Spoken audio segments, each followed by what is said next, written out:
Okay, so this is going to be a little bit of a demo of the game Love, and the game is roughly about finding these tokens. So I'm going to grab this token and I'm going to run away a little bit, and I'm going to start by building something in this world. So this is a not so massively multiplayer online game. You play about 200 people registered on one server, and you play together cooperatively. And I'm going to bring out the object that I just picked up, and I'll place it over here. Now this object is a monolith that creates my settlement. So around this area I can now build, I can do stuff, I can bring in objects. So what I want to do is find more of these tokens and grab them and place them in my city. So I'm going to do that. This is a radio, for instance. So once you get a radio object like this, you can actually go up to it and press one of your number keys to put it in your inventory slot. So I'm going to put this in my third slot, and that's kind of it. So since this is a demo, I want to speed it up a little bit. This is obviously an adventure game that you can play for hours and hours and hours. I'm going to cheat a lot. So I'm going to cheat and bring up this little cheating menu down here and take out some tools that I want. And one of the tools that I want to show is just the editing tool that allows you to just edit the environment. So you can just grab the ground like this and pull it up and build stuff. And not only can you build stuff, you can make holes in them, so you can make little walls. You can dig down if you want to. So I can start building some sort of cave here. So here's my little cave. So you can build your own cities and things like that. It's kind of fun. You can walk up to a wall and just start clicking and making holes. So now we have a little room here. So you can't build anywhere. You can only build around this monolith in this immediate area. If you could build anywhere, you could probably destroy the world pretty badly. So just to show you what you can do, I'm going to build some infrastructure and show you some of the gameplay systems that this game has. So I'm going to bring up a object which is called a cable relay. There we go. And I'm going to place it right here. So this is a cable relay. I'm going to bring out a tool that allows me to configure this. And here I can see the coordinates of where this cable relay is. So I'm going to click on the little save button here, little plus, and now it's saved the position of that. Now if I look down here in my tool, I can actually find a little icon that is always pointing towards this point in the world. Let's move away. Oh, the sun is coming up. Nice. So while waiting for that, let's create another relay over here, bring up the menu, and I'm going to use that coordinate that we had earlier. So now I created this cable. Yay! I can jump up on it and I can use it to travel. Whee! So this is one very simple way you can build infrastructure in your city. And I'm going to build some more infrastructure. Let's build a force field. Now the force field is something you'll get pretty late in the game, so it's not something everyone will have, but I'm cheating so we can throw one up. Now interestingly, it's the sunset right now, and I'm going to throw up a power source. Now this power source is a windmill. Now as it happens, we're doing having some good timing here, because right now in the morning and the evening there's no wind. You can see all the air is standing still, so it doesn't actually rotate. So now when the day breaks and going into day, it starts spinning around. So now it starts to produce power. So what I'm going to do is I'm going to bring out my binoculars. I'm going to use the binoculars to look at this object, and now from afar I can just record its position. Get another little icon here down that shows where it is, and I can put that into this little configuration display. Woo! Oops, I just died. I'm getting attacked. We'll have to do something about that later on. So now we can see this thing is powering my force field. So now everything within it is protected. The force field isn't very big because this is not a very good power generator, but if I put more power on, it'll grow bigger. So that's a cool thing you can build. So let's build something more. I'm going to build a bomb. So here is a bomb, and I'm going to place it on the ground. Here we go. Say over here. So let's configure that. Now it has a frequency here, so I can just set a random frequency. I'll set that one, and then I'll add it to my inventory just to save the frequency. Let's pretty nice, so I don't have to remember it. And then I can add a keyword. So I'm going to say, hey, that's my keyword. And I'm going to save that as well. So now I save my keywords, I don't actually have to remember it.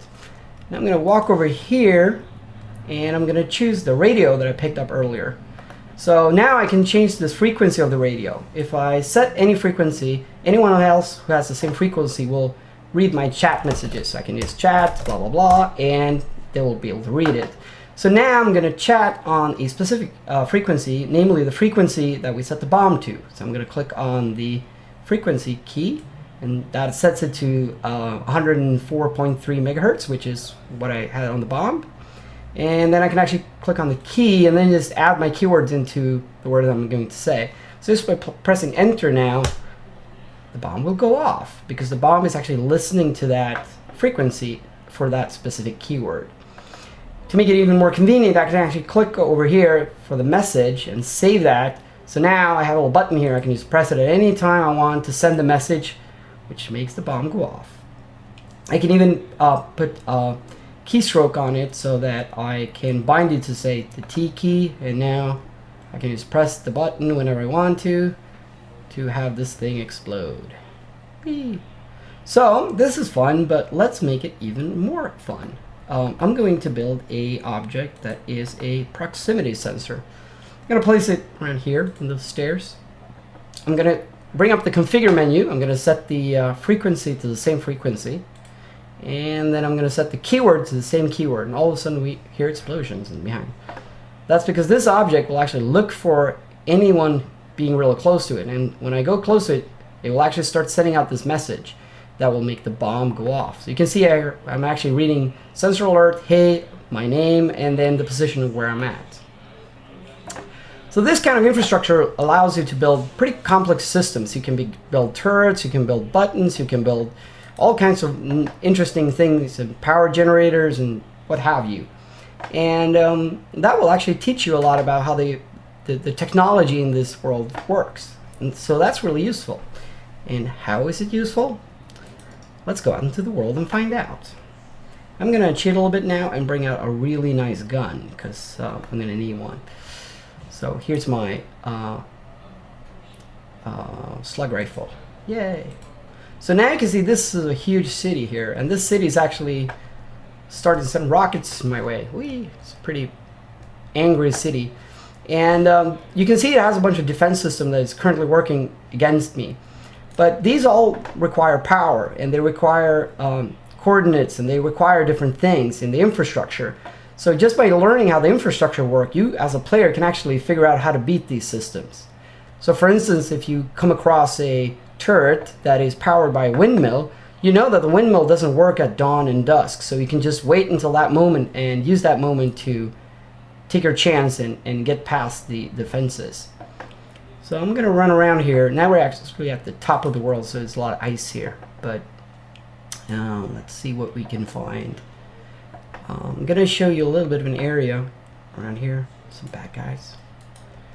Good that I have the ultimate firepower. And here you can see actually the AI is manufacturing power-ups. Now this might make your AI characters that you're fighting really, really powerful, so you might want to take out the manufacturing. So you follow the lines and you figure out how the infrastructure work, and it gives you a way of beating the enemy. And there's lots of building blocks that you can use. Like this, for instance, this is a relay that has a breaker on it. If you shoot at the breaker, you can cut the relays the way that it relays power. And sometimes, I'm going to fly a little bit here, you can get combinations of the two. So right now, we're actually hitting, there's a windmill over here, and that windmill is actually normally powering over here, let's see, a force field. And this force field normally protects this breaker. So right now I can shoot out the breaker, and it was just in time before the force field came back because the windmill started working again. So this is a typical problem where you would have to wait to a certain moment in order to attack something that is hidden by this force field. So these worlds are completely generated. They're built by the computer, and they actually respond to what the players do. So if the players, for instance, would start attacking the world, you know, from one direction, the city might decide to start put up defenses in that direction and actually do something about it. So they will respond to the players' actions. The game has a bunch of different areas, so now we're going into this sort of desert, mountain, rocky area. And as you play, they will all change slowly. So if you play every day, you'll see a little bit of new content every day. You'll recognize most of it, but there will always be new stuff to do. So that's my introduction to Love, and I hope you enjoyed it.